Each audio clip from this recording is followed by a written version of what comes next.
오늘도 키워드 포착과 함께하고 가시죠. 쿠키뉴스 심희철 기자가 함께합니다. 안녕하세요. 안녕하십니까. 쿠키뉴스 심희철 기자입니다. 네, 오늘 키워드는요? 네, 오늘 제가 제시할 키워드는 비정규직과 인천국제공항입니다. 내용 영상으로 먼저 만나보시죠.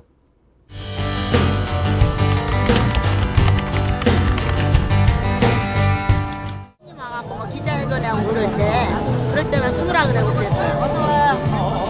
우리 안 보이는다가 숨으라고. 연결도 없어 모시고 저기 우리 가족이라고 하면서 이럴 때는 뭐 가족 취급해 아니다. 동북아시아 최대 허브 인천국제공항. 인천공항을 지키는 대부분의 사람들은 하루하루가 불안한 비정규직입니다. 올해 말 제2터미널이 문을 열면 비정규직 직원 비율이 전체 직원의 90%에 이를 것으로 전망되는데요. 하지만 사기업보다 높은 수익률을 자랑하는 인천공항공사는 비정규직 직원들의 정규직 전환은 어렵다는 답을 내어놓을 대책은 없습니다. 관련 내용 기획취재팀에서 취재했습니다. 네, 인천공항에서 근무하는 직원 10명 중에 9명은 비정규직이 될 전망이라고 하니까 그 화려한 겉모습 이면에 있는 현재 상황들 좀 살펴보도록 하겠습니다. 인천국제공항, 우리나라를 대표하는 공항인 만큼 이게 대외적으로는 평가가 좋죠? 예, 그렇습니다. 인천국제공항은 올해 초 세계 공항 서비스 평가에서 1위를 수상했습니다. 네. 11년 연속 1위라는 금자탑을 달성한 건데요. 서비스 평가 1위 이외에도 국제항공 여객 8위, 국제항공화물 2위를 기록하면서 세계적인 경쟁력을 갖춘 공항으로 발돋움하고 있습니다. 네. 또 지난 7월 개항 15년 만에 누적 이용객 5억 명 돌파라는 새로운 이정표를 세웠습니다. 이제 연간 이용객 5천만 명에 달하는 대형 공항으로 성장한 것입니다. 그렇군요. 뭐 하루에도 꽤 많은 비행기가 이제 드나들고 있고 그래서 그만큼 근무하는 인원도 상당할 걸로 예상을 하는데 어느 정도인가요?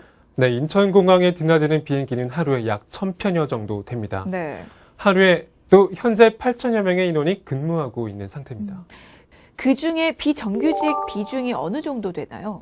인천공항의 비정규직 인원은 지난 2011년 5,960명, 2012년 5,990명, 2013년 6,128명, 2014년 6,279명, 2015년 6,469명, 그리고 2016년에는 6,831명까지 늘어났습니다.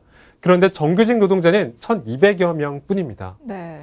결국 공사가 공항 운영 업무 하청으로 간접 고용하고 있는 비정규직 노동자의 비중은 85%에 달하는 수치인데요. 네. 고용 규모 면에서는 압도적으로 비정규직 부문에서는 1위입니다. 그렇군요. 인천공항이 이제 앞서서도 세계 공항 서비스 평가 1위를 받았다고 했는데 그렇게 성장할 수 있었던 데는 이렇게 많은 노동자들의 노력과 땀이 숨어 있었겠죠. 근데 이제 이렇게 비정규직 비중이 85%에 달한다고 하면 공항 운영에 직접적으로 이제 책임을 지고 있는 건 이런 결국 비정규직 노동자들이라고 볼 수 있을 텐데 그러면 공항 운영에 있어서 이런 어느 부분에 하청을 주고 있는 건가요? 네, 공항 경비, 보안 검색, 소방 시설 유지, 또 탑승교와 교통기계 설비, 정보 시스템 등까지 공항 운영에 필요한 전 분야를 46개 사업으로 쪼개서 하청업체와 5년마다 계약을 맺고 있는 상태입니다. 네. 또 3년 계약에 2년 연장으로 이루어지고 있고요. 또 각 하청업체는 비정규직을 고용해서 공항을 운영하고 있습니다. 네. 그렇게 사업 부분을 세밀하게 쪼개고 그런 부분들을 계약을 또 짧게 이어가면 공항을 운영하는 데 있어서 별 문제는 없을까요? 네, 문제들이 많이 발생하고 있습니다. 1년 전 벌어진 수화물 서비스 대란이 바로 그건데요. 네. 개항 이후 최대 규모인 여객 17만 명이 몰린 지난 2016년 1월 수화물 처리 시스템에 오류가 생겨서 항공기 159편이 늦게 출발했습니다. 또 출국 여객 8만 7,360여 명의 수화물 중 5,200여 개를 싣지 못하는 사태가 발생했습니다. 네. 인천공항사는 사고 다음 날 저녁이 돼서야 그 상황을 마무리하게 됐습니다. 근데 수화물 처리에 문제가 생긴 게 비정규직과 어떤 상관이 있는 겁니까? 네, 밀접한 연관이 있는데요. 그 대란 때 이미 예고된 인재라는 비판도 있었습니다. 네. 얼마 후 같은 사고가 또 다시 발생하면서 인력 운영에 문제점이 드러났습니다. 아시다시피 수화물 처리 시스템은 공항 운영의 핵심 시설입니다. 그러나 여건이 열악하고 하청에 또 재하청을 주고 있어서 그 리스크를 키우고 있다는 지적이 계속 나오고 있습니다. 하청에 재하청을 주고 있다는 건 이게 어떻게 운영이 되고 있다는 건가요? 전국 공공운수노동조합 인천공항 지역지부에 따르면요. 약 550명이 일하고 있는데 1차 하청업체인 포스코 ICT 소속은 70여 명에 불과합니다. 네. 나머지 480여 명은 2차 하청업체 소속이라는 거죠. 또 포스코 ICT는 업체 7곳에 2차 하청을 주고 480여 명을 나눠서 고용하는 형태로 이들을 관리하고 있습니다. 그러니까 하청을 받은 업체가 다시 다른 회사에 또 하청을 주는 꼴이군요. 근데 그렇게 되면 1차 하청업체 소속 직원들과 2차 하청업체 소속 직원들 간의 어떤 고용 상태에 있어서 좀 차이가 나지 않을까요? 네, 그 차이가 분명 존재합니다. 일단 2차 하청 노동자들의 계약 기간은 훨씬 더 짧은 것으로 확인이 됐고요. 네. 길면 8개월이고 짧으면 4개월 정도였습니다. 심지어는 하루짜리 근로계약서도 있었습니다. 근로계약서 이면에는 임금을 타인에게 누설할 경우 불이익을 당할 수 있다는 조문도 있었습니다. 그렇군요. 이게 인천공항이 참 겉모습은 화려해 보였는데 그 이면에는 이렇게 낙후된 모습들이 또 존재하고 있었습니다. 그러니까 이렇게 얘기를 듣고 보니까 이게 수화물 처리에 문제가 생길 수밖에 없는 그런 구조적인 부분이 있네요. 예, 그렇습니다. 또 매일같이 고용 불안에 시달리면서 심리적인 압박을 갖고 있는 상태였고요. 이런 상황이다 보니 어떻게 노동 숙련도가 쌓일 수 있겠느냐는 그런 의문도 있었습니다. 이 때문에 자기 일에 애정을 갖거나 애사심이 있는 사람은 더욱 드물었습니다. 그렇군요. 심지어 2차 하청 노동자가 1차 하청 업체가 벌이는 자원봉사 활동에 참여하지 않으면 인사 고과에 반영되기도 했고요. 폭발물 의심물 감지 장치를 직접 옮기기도 하면서 사고 시에는 강제 공상 처리된 경우도 있었습니다. 근데 비정규직 그 노동자들의 비중이 크긴 하지만은 어쨌거나 정당한 대우를 받는 정규직들도 있을 거잖아요. 그 정규직들은 어떤 일을 합니까? 네. 현재 인천공항은 공항 운영에 대해 잘 모르는 정규직이 훨씬 더 모르는 합청업체를 통해서 고용된 인천공항을 제일 잘하는 노동자들을 관리만 하고 있는 상태입니다.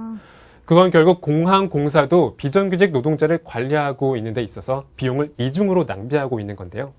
공사가 하청업체와 계약한 도급 금액에는 이윤과 관리비가 이미 포함되어 있습니다. 공사는 공사대로 비정규직 노동자를 관리하는 데 비용을 지출하고 또 있는 상태고요. 그러니까 결국에 정규직 노동자들이 사실 그보다 훨씬 많은 수의 비정규직 노동자들을 관리하고 있다는 건데 이거 근데 너무 낭비 아닌가요? 예, 인천공항지부는 이 같은 구조로 인해서 2015년에만 약 774억 원이 낭비된 것으로 추산하고 있습니다. 노동자를 공사가 직접 고용하면 오히려 공사도 이득이라는 게 인천공항지부 노조 측의 오래된 의견입니다. 근데 이건 좀 이해가 잘 안 돼서 좀 구체적인 예를 좀 들어볼까요? 예, 보안경비 분야의 경우에 10년을 일한 7급이나 이제 막 입사한 7급 신입사원의 임금 차이는 고작 11만 원밖에 나지 않았습니다. 네. 5년 단위로 계약이 갱신되다 보니까 5년 뒤 다시 경력이 제로에서 시작하기 때문인데요. 또 그렇게 비정규직 노동자로 채워지고 운영될 경우 안정적인 운영을 기대하기가 어렵습니다. 이에 대한 자긍심이 생길 수 없는 구조이라는 거죠. 아무래도 그럴 수밖에 없죠. 비정규직과 정규직은 대우에서부터 차이가 나잖아요. 특히나 이제 급여를 무시할 수가 없는데 이것도 차이가 상당할 것 같아요. 예, 공항공사 직원 1인당 평균 연봉은 2015년 말 기준으로 7,800만 원입니다. 반면 비정규직은 3,100만 원에 그쳤습니다. 2011년부터 2015년까지 30개 공기업의 복리 후생비 내역을 집계한 결과 인천국제공항공사가 487만 원으로 두 번째로 높았습니다. 네. 정규직에 대한 대우는 잘 되고 있는 셈인 거죠. 그렇군요. 하지만 비정규직에 대한 대우가 그렇지 못하다는 그런 내용이 좀 들어있는 것 같네요. 예, 그렇습니다. 경비와 보안 검색을 담당하는 인원은 모두 2,230명에 그쳤는데요. 그들은 모두 5개 외주 용역업체 직원들이었습니다. 세전 평균 월급은 246만 원이고요. 이직률은 18%가 넘었습니다. 또 아웃소싱 업체는 3년에서 5년마다 교체되기 때문에 비정규직들은 그때마다 근로계약서를 다시 작성해야 합니다. 네. 해고 우려가 있는 것도 사실이고요. 네. 현실이 이렇다 보니까 운영상에 당연히 문제가 생길 수밖에 없는데 그와 관련해서 어떤 일들이 있었는지 좀 알아볼까요? 예, 작년 1월 중국인 부부가 인천공항 환승장에서 밀입국한 사건이 발생했습니다. 네. 보안요원은 이들이 유리 자동문으로 된 출입문의 잠금 장치를 풀고 있는 상황을 목격했습니다. 하지만 그냥 지나쳤는데요. 보안요원이 그냥 지나친 이유는 상주 직원들이 평소에 제대로 보안 검색을 안 받기 때문이라고 말했습니다. 외주 용역 직원일 뿐인 이들은 공항 상주 직원들을 함부로 대할 수가 없고 이것이 결국 공항 보안에 구멍을 내는 한 원인으로 적용되게 됐습니다. 그렇군요. 어떻게 보면 고용 불안과 또 차별이 이렇게 범죄까지 악용된 사례인데 이것 말고 다른 것 더 있잖아요. 네, 이런 사례는 또 있었는데요. 인천국제공항 출국장에서 항공권 예약 문제로 흉기난동을 부렸던 중국인이 경찰 특공대에 의해서 제압되는 사건이 있었습니다. 네. 분명 현장에는 보안요원이 있었는데 당시 현장에 있던 보안요원은 다른 승객들을 대피시키고 경찰들이 올 때까지 기다리는 것 말고는 할 수 있는 게 없었습니다. 아, 그 이유는 역시 현장 보안 근로자들이 공항공사 정규직이 아니기 때문입니다.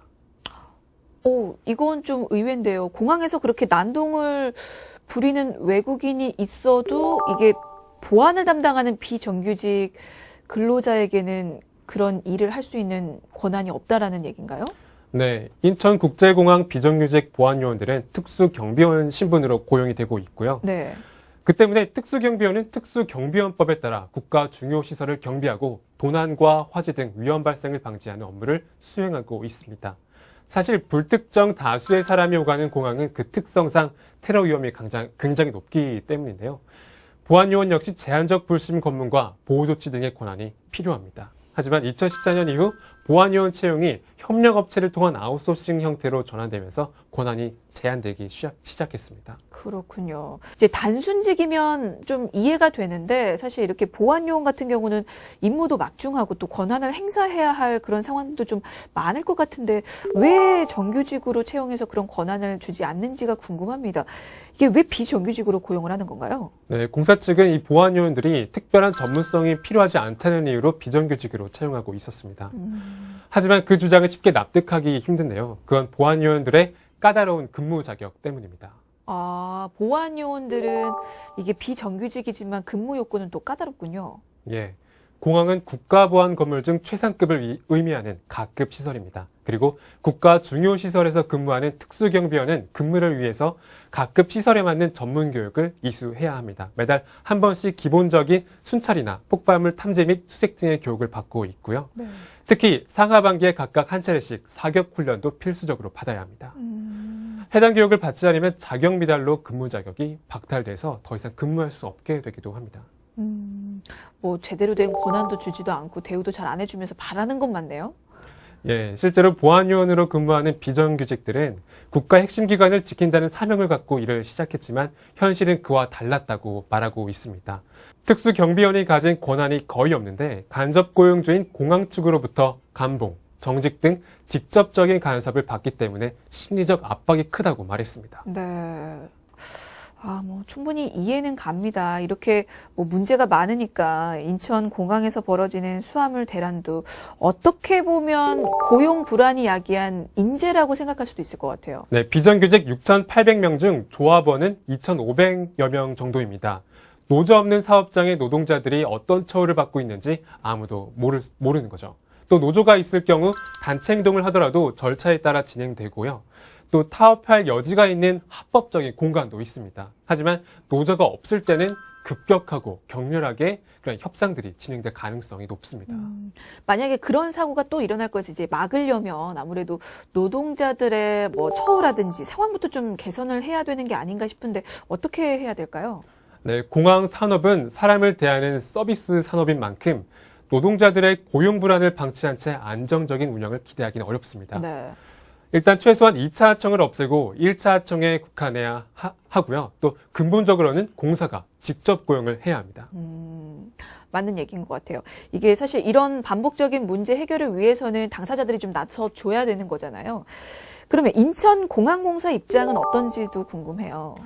공항공사 또한 하청을 준 분야 중에서 공항 안전과 직결된 감시와 제어, 소방, 폭발물 등의 분야는 자회사를 설립해서 고용하려고 했다고 말을 했습니다. 하지만 그런 내용을 기획재정부가 무산시켜 버렸습니다. 그러니까 인천공항공사 측에서는 고용 안정에 대한 어떤 대책들을 미리 마련을 했었다는 겁니까? 예. 인천국제공항공사와 한국공항공사는 총 1,381명을 직접 고용하거나 또 자회사를 만들어 고용하려고 했습니다. 특히 인천국제공항공사는 수화물 시설 등 9개의 직무 174명을 직접 고용하고 구조 소방 등 2개 직무 224명을 자회사를 설립해서 고용한다는 대책을 마련했었습니다. 하지만 두 회사의 고용 계획은 기획재정부의 반대로 무산됐습니다.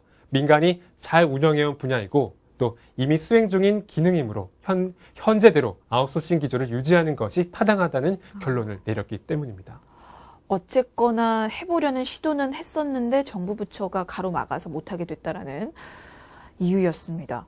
그러면 올해 말에 이 인천공항의 제2 여객 터미널이 개장을 하면 문제가 더 심각해진다고 하는데 이거는 어떤 얘기인가요? 네, 더 큰 문제는 말씀하신 대로 제2 여객 터미널이 개장에 따른 인력 운영 대처입니다. 3단계 공사를 마치고 제2 여객 터미널이 개장하면 인천공항의 여객 처리 규모는 6,200만 명으로 늘어날 전망인데요. 그렇게 되면 현재 인력의 약 30%에서 40%에 해당하는 2,500여 명이 더 늘어날 것으로 추산하고 있습니다. 그렇게 되면 이미 이 인천공항 비정규직 노동자가 6,800만 명인데 앞으로 그러면 9천만 명을 넘을 수도 있다는 거잖아요. 그러면 궁금한 게 공항공사 측에서는 빨리 이제 비정규직을 정규직으로 이제 전환을 시켜준다거나 아니면 이제 앞으로 채용할 인원들을 정규직으로 어떻게 뽑을 그런 계획은 없는지 그것도 좀 궁금해요. 인천공항공사는 작년 56명, 올해는 79명을 정규직화하는 등 비정규직을 줄이고 있다고 말했습니다. 고용불안 해소를 위해 아웃소싱 업체가 바뀔 때 기존 직원들을 우선 고용하고 있다고도 했는데요. 하지만 그런 노력만으로는 사실 역부족입니다. 알겠습니다. 빠른 시일 내에 정부와 공사 측 의견을 모아서 좀 해결이 됐으면 좋겠네요.